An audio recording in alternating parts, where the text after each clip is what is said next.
Yo guys, welcome back to a brand new video. Today guys, I'm going to be telling you how you can get bot lobbies here inside of a brand new Star Wars season. Before we get into it, if you would like to support me, head on over to the Fortnite item shop and use code LOGIC. I do appreciate everybody that does use my code inside of a Fortnite item shop. We're also getting very close to 30,000 subscribers, so make sure to subscribe if you are new.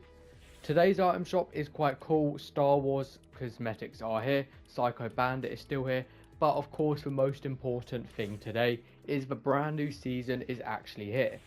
This season is only 1 month long and the battle pass is a lot shorter with only 50 tiers.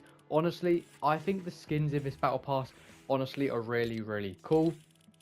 Of course, Star Wars themed the whole season is. This is what the tier 50 skin does look like. There's also a Lego pass, which I think is really cool. I honestly think the Lego skins are really cool. I mean, this guy, Captain Phasma, maybe is how you say it. I'm not sure how you say it. Or Phasma. I have no idea how you say it. But this guy does look really cool.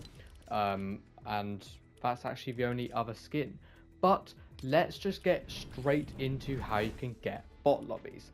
Of course guys, whenever a brand new season comes out, the games are always really hard. As we can see right here, there are 422,000 people playing the brand new season. So it is looking like a very popular season right now. Of course, this being the brand new map, we've got a few map changes. We've got Vader Samurai's Solitude, which is quite cool. Resistance Base.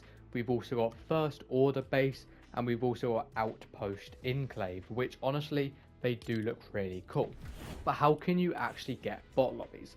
There's a few methods I'm going to be telling you in this video, so make sure you do watch until the end to find out. The first method, guys, does actually involve changing regions. Now, of course, changing regions might make you lag a bit more, but it can actually give you easier lobbies. The way this works is I am in Europe, for example. I get 7 ping on Europe, probably get less to be honest. But right now, as I'm recording this video, it is about 4 PM UK time. So if I were to switch to a different region, like let's say I were to go on NA East, for example, it's only 89 ping. 89 ping is bearable. In NA East, it is probably about midday to be honest, maybe like 11 AM, maybe 1 PM. I'm not actually sure what time it is in America, but because it's around that time and it is a Friday, many people will be at school, work, college, whatever. So if you actually switch to NA East and play some games, you could find some easier lobbies. Of course, the regions with like less players is more easier to get bot lobbies because there's less players. For example, Oceania is a perfect example. See, there's good and bad things about this. So the bad thing is, of course, you will lag a lot unless you are close to Oceania. I mean, in the UK, and if I were to switch to Australia servers, I would actually be on around 300 ping. And of course, trying to play Fortnite on 300 ping is not exactly good. However, in Oceania right now, I believe it's probably around 1 AM, 2 AM. So let's say I were to play in like 2 or 3 hours when it's like 3, 4 AM in Australia. Of course, it would then be amazing because Oceania, I believe, is one of the smallest regions in Fortnite. So if you were to play on that server, the game would like auto fill bots because they wouldn't be able to fill the lobbies, if that makes sense. This has happened so many times in the past, especially with tournaments on OCE, where they like disable certain game modes because not many people play it.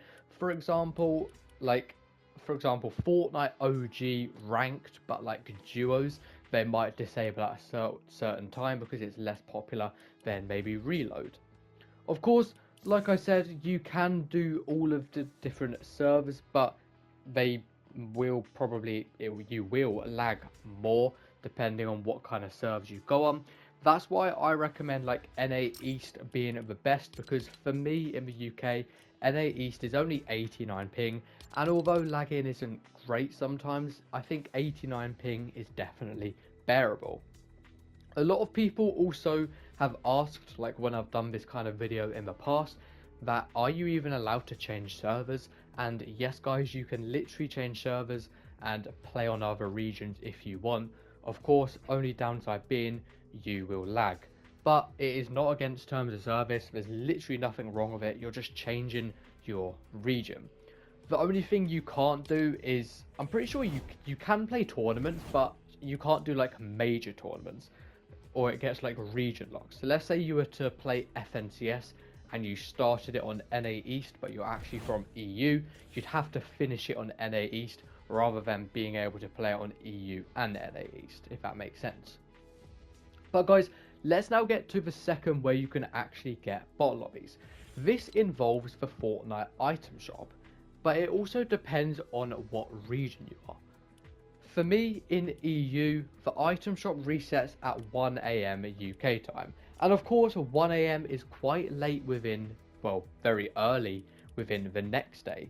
So if you play after the item shop resets, myself personally, I found that the lobbies are actually very easier, because we are now in Chapter 6, Season 3, or I think they actually call this Chapter 6 Mini Season 1, I don't know what they called it, but not as many people tend to stay up for the item shop anymore and wait for it. So if you actually play at a later time during the day, there will probably be less people actually queuing up for games, meaning that your lobbies should be filled up with more bots, because of course if the games can't fill up, Fortnite will add loads of bots in the game to reach 100 players. At the start of every season, usually there's always an issue with bots in games. This has happened in basically every season, especially OG Fortnite, so there definitely will be bots in everybody's games. But it just depends on how many. Usually there can be between 10 and 20. If you're maybe not so good at the game, there could be around 50. If it's like your first ever game, there literally could be up to about 80 to 90. So I recommend playing at later times or different dates. Of course, today is Friday, the 2nd of May, and a Fortnite season coming out on a Friday would probably mean the whole weekend would be very busy with people playing Fortnite, because of course for the weekend people might not have work or school, so they'll want to grind Fortnite. So maybe playing it on a weekday, like a Monday morning, a Monday evening, could be quite good, because of course people might be busy with other things. Let me know down below, what do you actually think guys, and whether you've actually won your first game of this awesome Star Wars season. I appreciate all of the support guys, thank you for watching, have a great rest of the day guys, and peace out.